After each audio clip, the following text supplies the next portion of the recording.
En fin. Ahora sí, nos vamos en vivo y en directo, como todos los martes, vía telefónica, con la doctora Leticia Calderón Chelius, experta en asuntos migratorios, investigadora del Instituto Mora, para que hable con nosotros sin censura de los temas más importantes a ambos lados de la frontera. Usted dígame qué tanto tiempo tiene, doctora, porque sé que ha estado pacientemente esperando y sé que también siempre anda muy ocupada. ¿Cómo le va?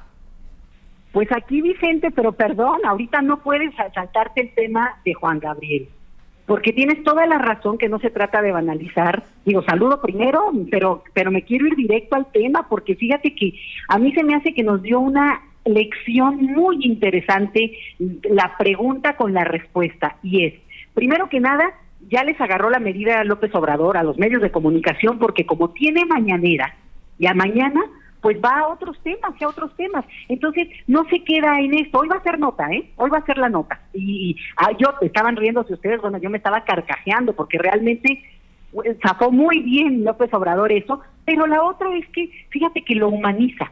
En términos de la construcción del personaje público, no es este presidente acartonado, no es este que estamos esperando que todos los días nos dé el pésame, porque eso es lo que vimos durante 6 años con Felipe Calderón Hinojosa. Lo que veíamos era su esposa vestida de negro todo el tiempo, porque, digamos, se la pasaban en eso. Entonces, aquí el punto interesante es que, por un lado, toda la discusión y toda la presentación de lo que está ocurriendo y de lo que se va avanzando, digamos, a nivel de lo ahora en Minatitlán, o lo que también ustedes comentaban en Tijuana, bueno, tremendo. Pero le dan este tipo de preguntas, de verdad, yo, igual que Toño, ya no sé qué pensar. Si son a propósito para sacarlo de onda y al final le acaba beneficiando, porque lo humaniza. Entonces, a mí me parece súper interesante, y obviamente la pregunta, pues, da risa, es cotorreo. Juan Gabriel vive en el corazón de los mexicanos, ¿no? Pero puede jugar con eso, y al final además habla como alguien que conoce y conoció de cerca a un personaje popular tan querido en este país. Entonces, pues le dan otro pase a gol, Vicente. Pues sí. Eso es cierto también, doctora, Le dan otro pase a gol al presidente. Un presidente que hoy salió nuevamente con la espada desenvainada. Pero antes de entrarle a otros temas, doctora, quiero escuchar su opinión acerca de esto que expongo. En este país, de la masacre de Minatitlán, de los asesinatos hasta de un bebé en Tabasco, del asesinato de los padres de una muchachita que es violada y que es obligada a manejar el automóvil con los cadáveres de sus padres en Tijuana, Baja California. El presidente Andrés Manuel López Obrador es amenazado de muerte con una manta. El presidente dice que no va a reforzar su seguridad, pero en este país, en el que el presidente lucha contra la corrupción, lucha contra el huachicoleo, lucha contra todo esto que se ha solapado en otros gobiernos, no tiene los mismos escoltas entrenados que hoy sabemos que tienen los expresidentes Felipe Calderón y Vicente Fox. Explíquemelo, por favor. Nuevamente, desde mi perspectiva, el presidente Andrés Manuel López Obrador exhibe a estos personajes que se vomitan en los tweets, que se vomitan en las redes sociales, pero que en realidad, insisto, son desnudados por un presidente que dice: yo tengo miedo, soy humano, pero no soy cobarde. ¿Cómo lo ve usted? Mira, a mí se me hace muy fuerte este tema de lo de la seguridad, porque como hemos estado tan acostumbrados también a comitivas, ¿no?, que van cuidando no solo a los presidentes, digo, hemos estado acostumbrados a ver a guaruras que van rodeando a la gente que medianamente ya tenía una escala social más alta. Bueno, era parte de la parafernalia, ¿no? Entonces, lo que vemos es muy distinto, pero yo confío en que hay todo un aparato de vigilancia, de cuidado, de protección del presidente, que no tiene este nivel de visibilidad. Digo, yo no digo que exista, porque sí le está diciendo que no existe como existía antes, pero creo más en la inteligencia y el trabajo que tienen que estar haciendo por una cosa que tenemos que tener muy clara.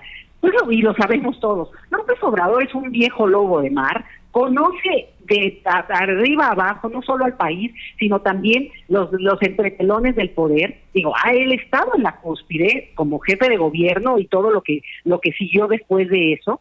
Entonces, realmente él sabe y está midiendo algunas de las cosas que tienen que ver con la fuerza desde donde él se puede parar, y que no es nada más así la cosa muy divina, ¿no? De decir, a mí no me van a tocar, pues no, porque evidentemente a todos eso nos preocupa. Entonces, eso yo diría por un lado, pero por la otra, y él hizo un comentario que yo traigo a colación, Vicente, sobre, yo no lo había notado, pero cómo parafrasean en cada periódico, en cada medio, alguna nota, y yo creo, otra vez, es que es una cuestión donde se están hablando entre los que se conocen, y a veces, digo, es como que una cuestión que va muy dirigida.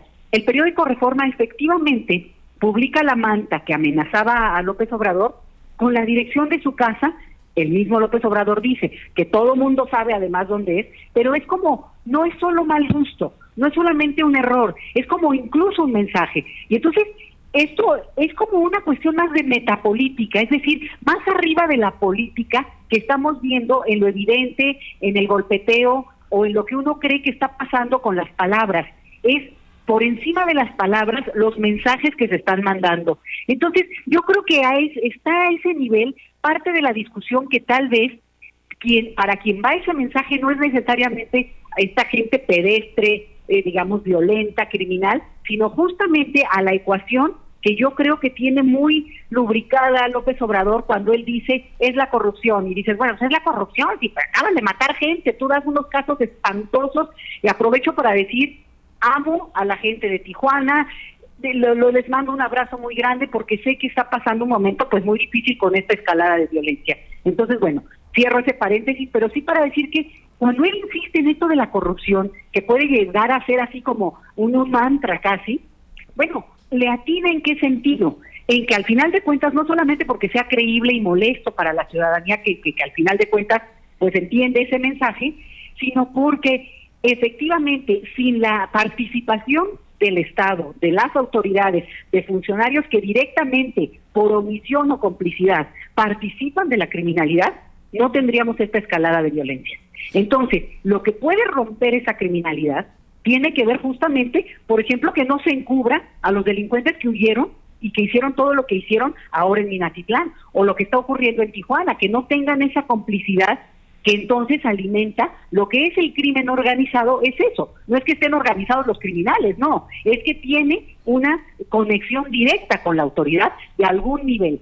Lo que pasó aquí es que el nivel era ya completo, ¿no? Entonces, a mí me parece que cuando él insiste en eso, no lo aclara, no lo explica, a lo mejor uno pues lo va entendiendo en el sentido de, pues compartimos, ¿no?, esa molestia, pero va más allá, y creo que está tocando ese tema donde, ¿qué va a pasar ahora en Veracruz con un fiscal dejado ahí de la mano de gente no solo muy corrupta, sino enemigo del cambio, que no sabemos qué tanto está más bien jugando en contra de resolver en este caso la situación de lo que acaba de ocurrir, o en general el estado de violencia, porque Veracruz además se ha vuelto mucho más fuerte el tema de la violencia a partir de que llegó el nuevo gobernador, que podríamos pensar, bueno, el nuevo gobernador tan celebrado y tan festejado ahora por López Obrador, pues es buena persona, ¿y por qué no hay ningún cambio? Bueno, pues porque también el aparato que lo está rodeando no es una elección que él hizo, o por lo menos no lo ha podido lubricar del todo, porque ahí hay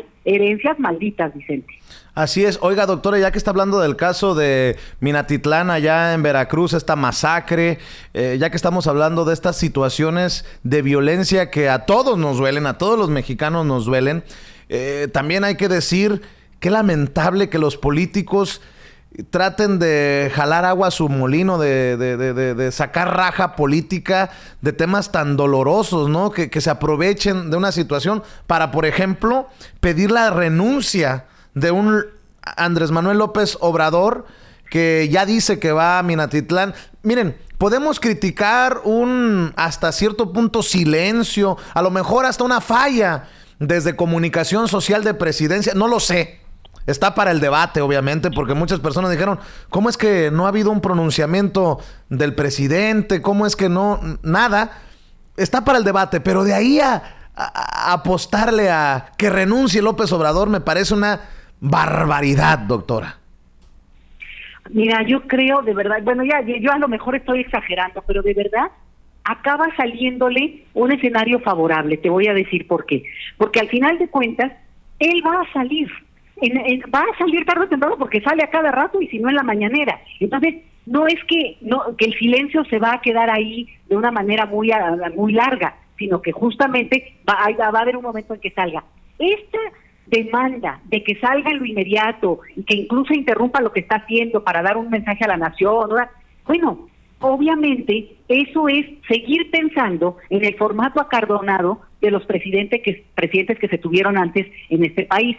Pedirle el mismo esquema, incluso que actúe de la manera como se estaría esperando que hubiera actuado tal vez en su momento Peña Nieto, por ejemplo, con el caso de Ayotzinapa, que tampoco lo hizo, me parece que es no haber entendido que él justamente está ubicando la figura, no lo piensen como la persona, piénsenlo como la construcción del personaje. Este es el presidente que no tiene que salir de inmediato, porque va a salir, porque ni siquiera es que va a salir, está ahí en el sentido de que está en el tema, está en la discusión, y además, bueno, aquí entra otra cosa, las primeras autoridades que se tienen que movilizar tienen que ser locales. Entonces, yo no sé si en términos del timing, así directamente político, pues le sirve salir para parecer muy empático con esta cosa, pero eso es exactamente el discurso que se esperaba de otros. Y el mensaje que él manda es: yo no necesito hacer eso de inmediato, porque mi empatía y mi discurso y mi solidaridad está presente todo el tiempo. Entonces, yo creo que nos está calando, otra vez insisto, no la persona, no López Obrador, sino esta construcción de personaje por un lado, y que le insistan por ahí, pues ahora sí que lo tiene sin cuidado, porque como eventualmente da la cara, pues no es que se queda el silencio, que entonces sí se volvería muy incómodo. Entonces, a lo mejor hay que empezar a mover los cables desde los que estamos viendo todo, por ejemplo, que si a los 3 meses de empezado el año, hace un año, ¿cómo estaba? Deja tú el dólar, deja tú el petróleo, que además amaneció mejor para México hoy, deja tú el tema de la criminalidad, es seguir los mismos parámetros que se han utilizado en un régimen que el mismo presidente dice, pues va a cambiar. Entonces, tal vez empezar a integrar algunos otros elementos también nos serviría para agarrarle más la onda a él y ver que, bueno, ¿por qué lo hace? Porque es obvio que es un animal político de tal nivel que él no dejaría pasar cualquier oportunidad para justamente pues hacerse más presente. ¿Por qué lo hace así? Pues tal vez hay que ser más suspicaces y voltearlo y decir, pues porque justamente está tratando de construir ese personaje de manera diferente, y nada de que me comparen ni siquiera así ni con el recuerdo con alguien como así. Imagínate diciendo, mira, a diferencia de Peña Nieto hizo esto. No, ni siquiera por la memoria poderme comparar, diría yo, lo que pensaría que podría pensar López Obrador.